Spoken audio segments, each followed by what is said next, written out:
Buying property isn't just about finding a house.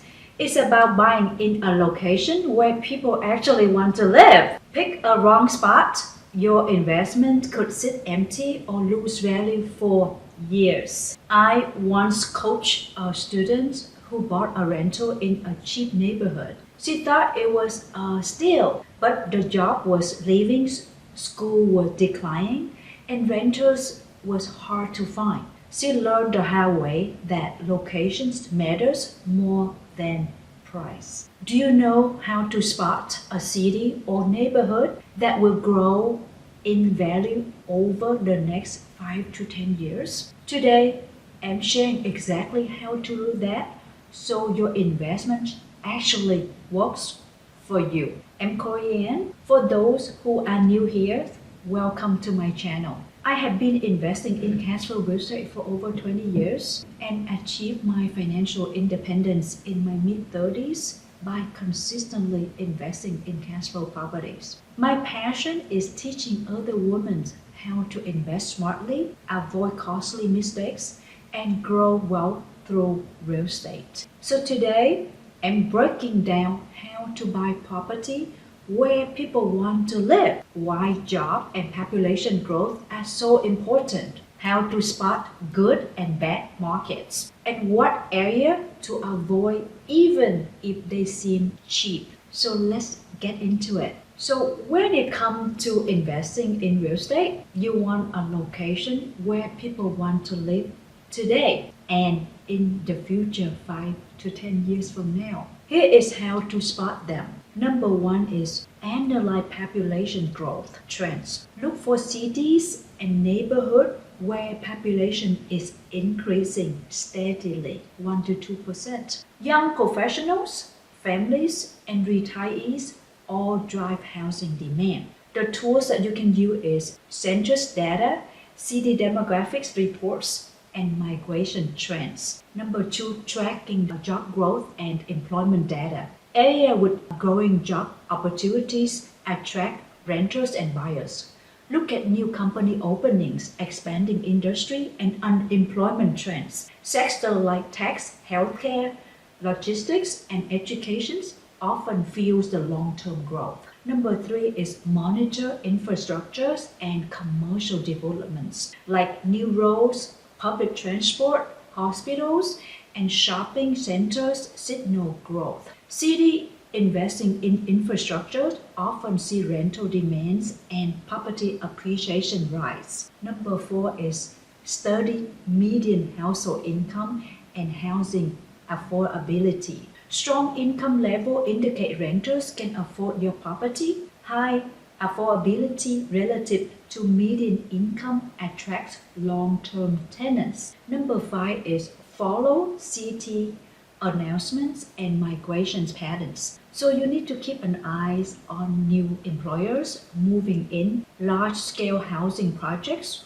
or government incentives. People follow job, amenities, and quality of life. You want to invest where they are moving in. By the way, I have a video showing how one homeowner earned $2 million in equity just because of its locations and the school rating, and also have very strong economic data. I will link in the description, so please check it out at the end of this video. Now that we know how to spot growth areas, let's talk about what makes a location a good or bad real estate market. So here is for the good real estate markets. Strong and sustainable job growth. People need work to pay rent. Consistent population growth, more renters and buyers. Balanced supplies and demand. Too many homes can hurt prices. Healthy local economy and income levels. Residents can afford rent or mortgage. Infrastructures and amenities development. School, store, parks, and public transport. Favorable government policy. That means low taxes, incentives for investors, supportive housing laws. Bad markets, decline in populations or job loss, less demand for housing, oversupply of housing, Too many homes lower rent and prices. Low or declining income. People cannot afford your property. Poor infrastructure or high crime rate.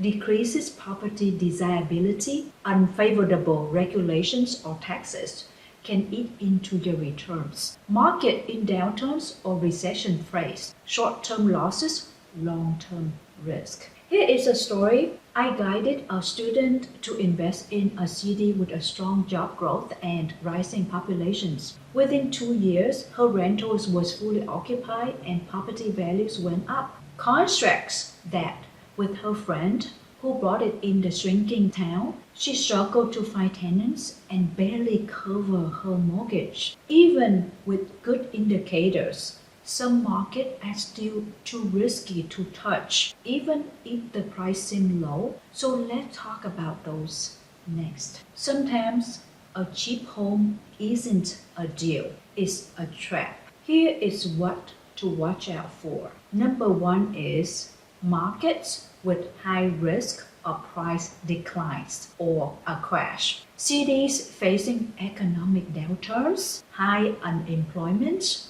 or oversupply can see falling prices. For example, certain neighborhoods in Tampa, West Palm Beach, Chicago, or areas with excessive development or insurance issues. Number two, areas with structural economic problems. Market reliance on shrinking or single industry are risky. Job losses and major company closure reducing housing demand. Economic instability and demographic decline hurt long-term growth. Number three is location with poor markets fundamentals like high vacancy rates, deteriorating infrastructures, rising crime rate, and bad regulations. Even cheap homes may have poor cash flow and low appreciation potential in the future. Number four, regions prone to natural disaster or climate risk like hurricanes, wildfire, flooded. Repeated events reduce property values and rise insurance costs. Like Florida and California have high-risk counties. You should study carefully on those areas. Number five, overbuilt or oversupply markets like rapid overdevelopment that exceed demand creates excess inventory and falling prices. Speculative booms can crash, leaving investors stuck. Why avoiding this market matters? Low purchase price alone doesn't guarantee positive returns. Travel markets often require more repairs, have longer vacancies, and appreciate slower or even lose values. Avoid financial and emotional stress by investing in balanced, growing steadily markets. Here is a quick recap. Look for areas with population and job growth steadily, study infrastructure, median income, and migration trends. Focus on good market fundamentals like balanced supply, strong economy, and amenities. Avoid markets that are shrinking, oversupplies, or prone to disasters. By following this step, you will invest in location people actually want to live, which lead to steady cash flow and long-term appreciations. So please comment below. Which city or neighborhood are you eyeing for your first investment? I love to help viewers analyze market trends and also the growing market. If you found value in this video, can I ask you a quick favor? About 90% of you watching right now hasn't subscribed yet. So if you want to support the channel and keep learning, hit that subscribe button for me, please. I really appreciate your support. And remember, don't miss my next video. It's about how one homeowner built $2 million in equity just by choosing the right location and school district. It's packed with real actionable tips you can use right away. So until next time, happy investing everyone. Ciao.